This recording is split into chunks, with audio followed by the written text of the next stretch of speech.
மத்திய பட்ஜெட் 2026-27 அதிக முக்கியத்துவம் பெற்ற துறை இது. ஏ பாதுகாப்பு, பி உள்கட்டமைப்பு, சி விளையாட்டு, டி சுற்றுலா. ஆன்சர் பி உள்கட்டமைப்பு. பட்ஜெட்டில் வேளாண் துறைக்கு அறிவிக்கப்பட்ட முக்கிய நோக்கம் என்ன? ஏ இறக்குமதி அதிகரிப்பு, பி உற்பத்தி உயர்வு மற்றும் வருமான மேம்பாடு, சி வரி உயர்வு, டி மானிய நீக்கம். ஆன்சர் பி உற்பத்தி உயர்வு மற்றும் வருமான மேம்பாடு. இந்திய ரிசர்வ் வங்கி வெளியிட்ட சமீபத்திய அறிக்கை எதை பற்றியது? ஏ பணவீக்கம், பி வேலைவாய்ப்பு, சி கல்வி, டி சுற்றுலா. ஆன்சர் ஏ பணவீக்கம்.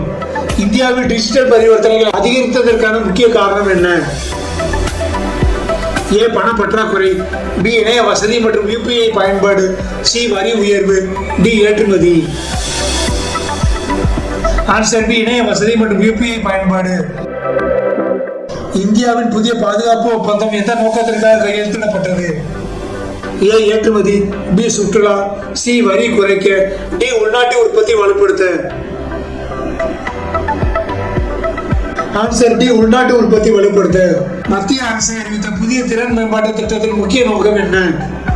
ஏ அரசு வேலை மற்றும், பி இளைஞர் வேலைவாய்ப்பு, சி விவசாய குறைப்பு, டி நகர வளர்ச்சி. ஆன்சர் பி இளைஞர் வேலைவாய்ப்பு. இந்தியாவின் சமீபத்திய விண்வெளி முயற்சி எதை நோக்கமாக கொண்டது?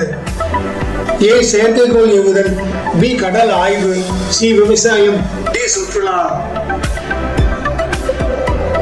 ஆன்சர் ஏ செயற்கைக்கோள் ஏவுதல். பசுமை ஆற்றல் திட்டங்களில் இந்தியா வலியுறுத்துவது என்ன?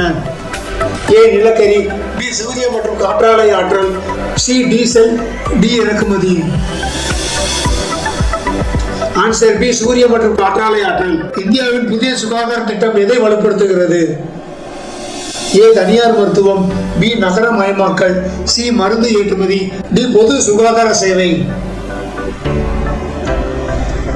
ஆன்சர் டி பொது சுகாதார சேவை.